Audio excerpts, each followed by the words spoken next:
పెహల్గాం ఉగ్రదాడికి పాల్పడిన ముష్కరులు 3 నెలల పాటు ఎక్కడెక్కడ తిరిగారు? ఇన్నాళ్లు దట్టమైన అడవుల్లోనే ఉన్నారా? వారి జాడ ఎలా కనిపెట్టారు? ఎలా మట్టు పెట్టారనే విషయాలు ఉత్కంఠ రేపుతున్నాయి. అనేక సందేహాలు వెంటాడుతున్న నేపథ్యంలో కేంద్ర హోంశాఖ అధికారుల వివరణలు, పార్లమెంట్లో హోంశాఖ మంత్రి అమిత్ షా ప్రకటనతో క్లారిటీ ఏర్పడింది. పెహల్గాం దాడికి పాల్పడిన ఉగ్రవాదులు సులేమాన్, జిబ్రాన్, అఫ్ఘానీ తప్పించుకునే అవకాశం లేకుండా చుట్టుపక్కల ప్రాంతాలను భద్రతా బలగాలు చుట్టుముట్టాయి. దీంతో ఉగ్రవాదులు సులేమాన్, జిబ్రాన్, అఫ్ఘానీ స్థానికంగానే తలదాచుకున్నారు. పాక్కు తిరిగి వెళ్లే సమయం కోసం ఎదురు చూస్తున్నారు. అయితే ఉగ్ర అనుమానితుల ఫోటోలు, వీడియోలు వైరల్ కావడంతో స్వేచ్ఛగా రోడ్లపైకి రాలేని పరిస్థితి ఏర్పడింది. ముష్కరుల సమాచారం తెలియజేస్తే కేసు లేకుండా చేయడమే కాదు, మంచి బహుమతులు కూడా ఇస్తామని ప్రకటించడంతో ముగ్గురు ఉగ్రవాదులకు ఆశ్రయం కల్పించిన వారు ఎట్టకేలకు ధైర్యం చేసి సైన్యం కాంటాక్ట్లోకి వెళ్లిపోయారు.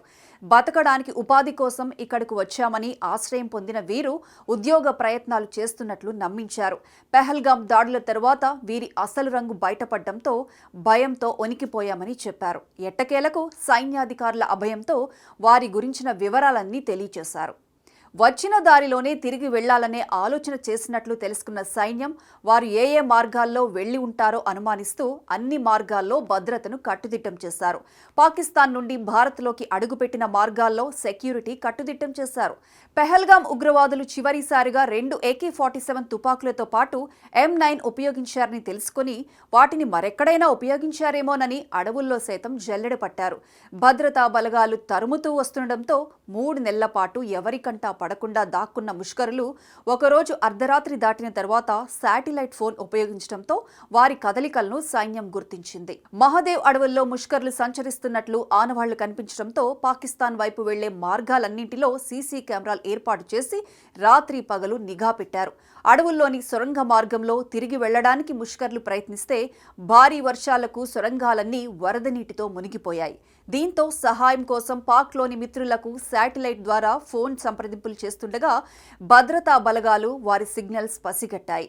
మహదేవ్ అడవుల్లోనే ఉగ్రవాదులు సంచరిస్తున్నారని నిర్ధారించుకున్న భద్రతా బలగాలు పశువుల కాపర్ల సహాయంతో వారిని పట్టుకునే వ్యూహం రచించారు.